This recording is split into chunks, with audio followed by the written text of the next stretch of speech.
Hi friends, this is Bhavani.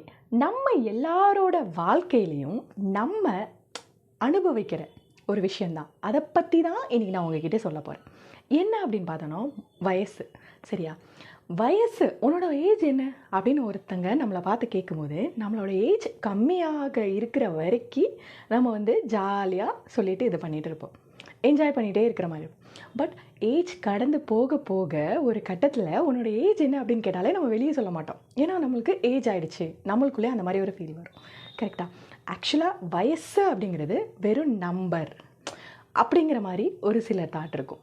இன்னொரு விஷயம் எப்படி, அந்த நம்மளோட இளமையை என்னது, அது முடிச்சிருச்சு. கொஞ்சம் ஏஜ் ஒரு 30 மேலே, அந்த மாதிரி 27, 28 அந்த மாதிரி நம்மளுக்கு போக போகவே நம்ம எப்படி ஃபீல் பண்ணுவோம், சரி அது இளமையை முடிச்சிச்சு அப்படிங்கிற ஒரு தாட்டும் நம்மளுக்குள்ளே இருக்கும். ஆக்சுவலாக அந்த மாதிரி நம்ம ஒரு ஏஜ்டு, நம்மளால் லைஃப்பில் எதையுமே பண்ண முடியாது, நமக்கு என்ன வயசாயிடுச்சு அப்படிங்கிற ஒரு தாட் நம்ம மனசில் இருக்கிறது நம்ம லைஃப்பில் நாம் செய்கிற ஒரு மிகப்பெரிய தவறு. அது சின்ன வயசாக இருந்தாலும் கூட அப்படி தான். இப்போ லைக் எக்ஸாம்பிள், ஒரு ரொம்ப கம்மியான வயசு, ஒரு 18, 20 வயசில் நம்ம இருந்தாலும் கூட நம்ம ஒரு விஷயத்தை செய்யணும் அப்படின்னா, நமக்கு அந்த வயசு ஒரு பிஸ்னஸ் பண்ணணுமே ஆரம்பிச்சிங்கன்னா அதுக்கு ஒரு அனுபவம் வேணும், அதுக்கு ஒரு ஏஜ் வேணும், இந்த விஷயத்தை நம்ம பண்ணணும்னா அப்படி சொல்லிட்டு நம்ம யோசிக்கிறோம் பார்த்தீங்களா, அது கூட தவறு தான். ஸோ ஒரு விஷயத்தை தள்ளி போடுறதுக்கு, அந்த விஷயத்தை நம்ம அச்சீவ் பண்ணாமல் இருக்கிறதுக்கும் வயசு ஒரு தடையே கிடையாது. ஆக்சுவலாக வயசு அப்படிங்கிறது என்னது, சிம்பிளாக அது ஒரு அனுபவத்தோட தொகுப்பு தான். நம்ம லைஃப்பில் ஒரு வருஷத்தை நம்ம முடிக்கிறோம் அப்படின்னு வச்சுக்கோங்களேன். ஸோ அந்த வருஷத்தில் நம்ம என்னென்ன விஷயங்களெல்லாம் கற்றுக்கிட்டோம், என்னென்னலாம் செஞ்சோம், ஜஸ்ட் ஒரு சின்னதாக ரீகேப் பண்ணி பாருங்கள். எந்த விஷயத்தில் நம்ம அச்சீவ்மெண்ட் பண்ணோம், எது நம்ம லைஃப்பில் இன்னும் பெண்டிங்காக இருக்குது, இந்த இயர் ஸ்டார்ட் ஆகுது, நம்ம என்னெல்லாம் கற்றுக்கணும் அப்படிங்கிற. ஸோ அதுக்கு வயசுலாம் ஒரு தடையாகவே இருக்காது. சரியா? அது உங்கள் மனசை பொறுத்து தான். எந்த வயசுலனாலும் சாதிக்க முடியும். சாதிக்கிறதுக்கு வயசு அப்படிங்கிறது ஒரு பர்டிகுலராக கிடையவே கிடையாது. 65 ஏஜில் அவங்க வின் பண்ணுறாங்க, லைஃப்பில் ஒரு பெரிய அச்சீவ்மெண்ட்டை பண்ணுறாங்கன்னா, அவங்க லைஃப்பில் கிட்டத்தட்ட அதுக்கு முன்னாடி அவங்க நிறைய அனுபவங்கள், என்னென்ன விஷயங்கள்லாம் பார்த்துருக்காங்க, நெக்ஸ்ட் இனிமேல் நம்ம என்னென்ன விஷயம்லாம் பண்ணக்கூடாது அப்படிங்கிற ஒரு பெரிய அனுபவம், நிறைய நாலேஜும் நிச்சயமாக அவங்கக்கிட்ட இருக்கும். ஸோ இந்த மாதிரி பீப்புள்கிட்ட, வயசில் பெரியவங்க கிட்ட நம்ம அவங்களோட அனுபவத்தை கேட்டு தெரிஞ்சுக்கிட்டு சில விஷயங்களை ஸ்டார்ட் பண்ணுறது, செய்கிறது எதுவுமே தப்பு கிடையாது. ஓகேவா? அதே மாதிரி வயதான பர்சனாகவே இருந்தாலும் அவங்க லைஃப்பில் என்ன சாதிக்கணும்னு ஆசைப்பட்டாலும் நிச்சயமாகவே அவங்க செய்யலாம். அதுக்கு வயசு ஒரு தடையாக இருக்கவே இருக்காது. ஸோ வயசு அப்படிங்கிறது நம்ம கடந்து போன காலம் மட்டும் கிடையாது.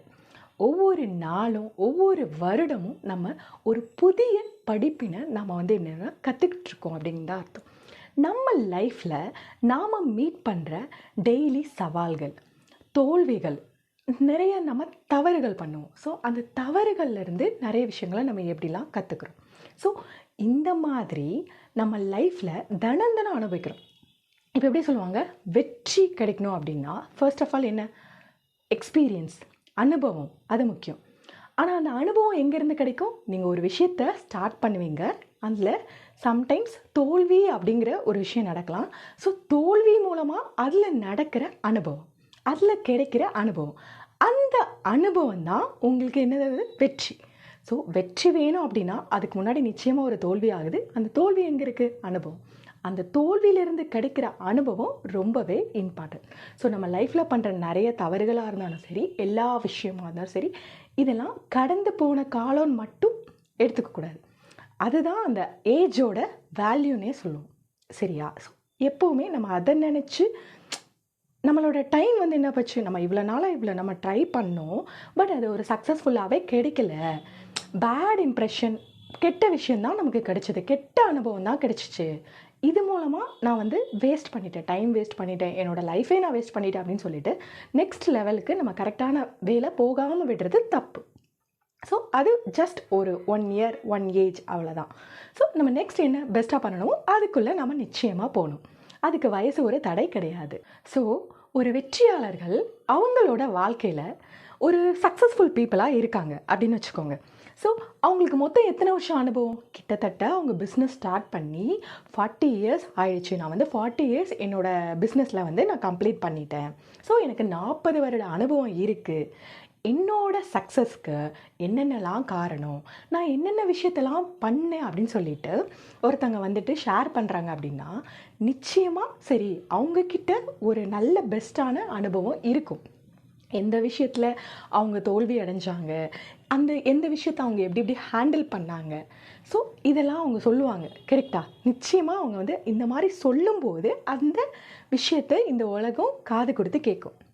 ஏன்னா அவங்களோட எக்ஸ்பீரியன்ஸ் எல்லாத்தையும் வச்சு அவங்க இன்றைக்கி ஒரு வெற்றி அப்படிங்கிற ஒரு இடத்துக்கு வந்து நிற்கிறாங்க.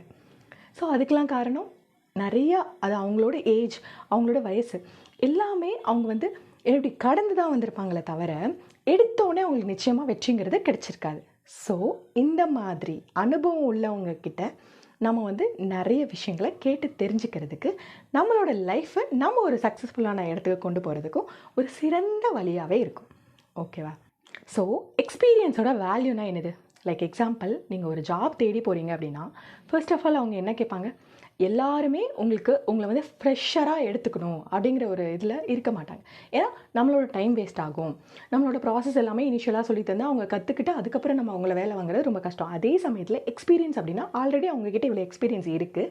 ஸோ நம்ம கொஞ்சமாக இந்த ஜாப் பற்றி மட்டும் நம்ம லிட்டலாக ட்ரெயின் கொடுத்தோன்னா அவங்க பெட்டராக பண்ணிடுவாங்க. ஸோ இது வந்து எக்ஸ்பீரியன்ஸோட வேல்யூ. எப்போவுமே எக்ஸ்பீரியன்ஸுக்கு தனி வேல்யூ இருக்கும். நம்ம தியரட்டிக்கலாக படிச்சுட்டு மட்டும் நீங்கள் ஃப்ரெஷராக போகிறதுக்கும் எக்ஸ்பீரியன்ஸுக்கும் ஒரு தனி வேல்யூ இருக்கும். சரி, அனுபவத்தோட பலம் என்ன அப்படின்னு பார்த்தோம். லைக் எக்ஸாம்பிள், நீங்கள் ஒரு விஷயத்தை செய்கிறீங்க சரியா, அதாவது பிரச்சனைகளுக்கு சொல்யூஷன் கண்டுபிடிக்கிறவங்களா இருக்கீங்க. ஸோ சொல்யூஷன் கண்டுபிடிக்கிறவங்களா இருக்கீங்க அப்படின்னு வச்சுக்கோங்களேன். ஆக்சுவலாக என்ன ஆகும்? ஸோ ப்ராப்ளம் வந்திருக்கு, அதை நீங்கள் எதிர்த்து போராடி என்ன பண்ணுறீங்க? அப்போ அந்த இடத்துல பிரச்சனைகள் இன்னும் பெருசாக நடக்குது. அந்த ப்ராப்ளமை சால்வ் பண்ணும்போது நிறைய பிரச்சனைகள் வருது. ஸோ அதை நீங்கள் கண்டினியூஸாக போராடி அதை வந்து சால்வ் பண்ணுறீங்க. ஸோ நெக்ஸ்ட் டைமு நீங்கள் அதே விஷயத்தையோ இல்லைனா புதுசாக ஒரு விஷயத்தை நீங்கள் செய்யும் போதும் அப்போ உங்களுக்கு எப்படி இருக்கும்? நிச்சயமாக அதை எப்படி சால்வ் பண்ணணும், நம்ம லாஸ்ட் டைம் பண்ணும்போது இந்த ப்ராப்ளம் வந்துச்சு, நெக்ஸ்ட் டைம் நம்ம இதை பெட்டராக பண்ணணும் அப்படிங்கிற ஒரு ஐடியா இருக்கும். இதுதான் அனுபவத்தோட பலம். இப்போ ஒரு விஷயத்த ஒரு யங்ஸ்டர் வந்து பார்க்குறாங்க அப்படின்னு வச்சுக்கோங்க. ஜஸ்ட் அவங்க வந்து சின்னதாக ஒரு குறுகிய வட்டத்துக்குள்ளே பார்ப்பாங்க. அதே சமயத்தில் நிறைய அனுபவங்கள் இருக்கிற ஒரு பெரிய பிஸ்னஸ் மேனோ யாராவது ஒருத்தங்கன்னா அவங்க அது எப்படி, இதில் என்னென்ன விஷயங்கள் இருக்குது, அவங்க அதை பார்க்குற விதமே ரொம்ப வேறு மாதிரி இருக்கும். ஏன்னா அவங்களுக்கு அந்தளவுக்கு எக்ஸ்பீரியன்ஸ் இருக்கும். கரெக்டாக? ஸோ இந்த அனுபவத்து மூலமாக நமக்கு என்ன கிடைக்கும் அப்படின்னு பார்த்திங்கன்னா, நல்ல ஒரு நாலேஜ் கிடைக்கும். சரியா? எப்படின்னா, ஒரு விஷயம் அப்படின்னா அதை எப்படி நம்ம பார்க்கணும், எப்படி அந்த விஷயத்தை செய்யணும், எந்த இடத்துல எப்படி நம்ம நடந்துக்கணும், என்ன பேசணும், என்ன பேசக்கூடாது. ஸோ இதெல்லாம் எக்ஸ்பீரியன்ஸோட பவர், அனுபவத்தோட பவர். ஸோ இதெல்லாம் நம்ம என்ன பண்ணணும்? நம்ம தெரிஞ்சுக்கணும். நார்மலாக ஒரு மனுஷங்க கிட்ட நம்ம பழகினாலுமே ஃபர்ஸ்ட் ஆஃப் ஆல் இனிஷியலாக நம்ம பழகும்போது எப்படியோ அவங்க ஒரு குட் கேரக்டராக தான் இருப்பாங்க. ரொம்ப நம்ம யோசிக்க மாட்டோம். நல்லதாக வந்து பேசுகிறாங்க அப்படின்னா நல்லா. சப்போஸ் நமக்கு ஏதாச்சும் ஒரு துரோகமோ வலியோ கொடுத்துட்டு போனாங்கன்னா நெக்ஸ்ட் அடுத்த பீப்புள்கிட்ட நம்ம பழகிறதுக்கு என்ன பண்ணுவோம்? கவனமாக இருக்கணும். ஏன்னா இப்போ தான் நமக்கு ஒருத்தங்க ஒரு பாடம் கற்றுக் கொடுத்துட்டு போயிருக்காங்க. நெக்ஸ்ட்டு நம்ம லைஃப்பில் எந்த விஷயம் செஞ்சாலும் கேர்ஃபுல்லாக நம்ம கவனமாக பண்ணணும் அப்படிங்கிறதுல நம்மளே என்ன பண்ணிடுவோம்? உஷாராயிடுவோம். கரெக்டாக? அதே மாதிரி தான் அதுக்கு காரணம் அந்த அனுபவம் தான். ஸோ அனுபவம் தான் பெஸ்ட். எந்த அளவுக்கு நம்ம வந்து அந்த லைஃப்பில் நம்ம ஒவ்வொரு விஷயத்தில் கிடைக்கிற அனுபவத்தை ஒவ்வொரு நெக்ஸ்ட் லெவலில் நம்ம யூஸ் பண்ணுறோமோ அதை பொறுத்து தான் நம்ம வாழ்க்கையில் வெற்றியும் கிடைக்கும். எப்படி யோசிக்கிறோம், எப்படி செய்கிறோம், எப்படி நடந்துக்கணும் அப்படிங்கிறத பொறுத்து தான் இருக்குது. ஸோ வயசை பார்த்து வெக்கப்படாதீங்க. எந்த ஏஜாக இருந்தாலும் சரி, அதை நினச்சி வருத்தப்படாதீங்க. என்னோடய ஏஜ் போயிட்டே இருக்குது அப்படி சொல்லிட்டு வருத்தப்படாதீங்க. சரியா? எந்த ஏஜாக இருந்தாலும் சரி, எப்போவாக இருந்தாலும் சரி, ஒரு வருஷம் கடந்து போச்சுன்னா அதை வந்து ஒரு அழகான நினைவாக மாற்றுற ஒரு வருஷமாக இருக்கணும் அப்படிங்கிறதுல நீங்கள் கான்சன்ட்ரேஷன் பண்ணுங்கள்.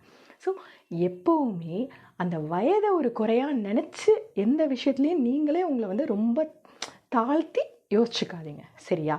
நிச்சயமாக உங்கள் வாழ்க்கை ஒரு சூப்பராக மாறும். ஒவ்வொரு நாள் அனுபவத்தையும் ஒவ்வொரு நாளாக நிச்சயமாக யூஸ் பண்ணுங்கள். ஓகேவா? ஸோ உங்களோட இந்த எக்ஸ்பீரியன்ஸை அடுத்தவங்க கிட்ட ஷேர் பண்ணிக்கோங்க. ஸோ நிறைய விஷயத்த கற்றுக் கொடுங்க. அனுபவம் நிறைய இருக்கிற பீப்புள் நீங்கள் எல்லாருக்கும் கற்றுக் கொடுக்கலாம். லைஃப்பில் நம்ம எதை கொடுத்தாலும் கம்மியாகுமே தவிர உங்களோட நாலேஜ், உங்ககிட்ட இருக்கிற நாலேஜ் நீங்கள் எவ்வளோ அடுத்தவங்களுக்கு சொல்லி கொடுத்தீங்கனாலும் அது குறையவே கிடையாது, குறையவே ஆகாது, அது ஆகவே ஆகாது. ஸோ அது வந்து இன்க்ரீஸ் தான் ஆகும். உங்களுக்கும் அதில் வந்து நல்ல ஒரு மன சந்தோஷம் கிடைக்கும். அதை கேட்குறாங்க பார்த்தீங்களா, ஸோ அவங்களுக்கும் லைஃப் பெட்டராகவே தான் அமையும். ஸோ இது வந்து எக்ஸ்பீரியன்ஸ் அப்படிங்கிறது ஒரு ஞானத்தின் அடையாளம். ஸோ நம்ம நாலேஜ் தான் இம்ப்ரூவ் ஆகும், சரியா? நிச்சயமாக உங்களோட அனுபவம் ஒரு மிகப்பெரிய வெற்றியாக மாறுறதுக்கு என்னோட வாழ்த்துக்கள். ஓகேவா? மீண்டும் ஒரு அழகான பதிவோடு உங்களை நெக்ஸ்ட் வீடியோவில் மீட் பண்ணுறேன். பாய்.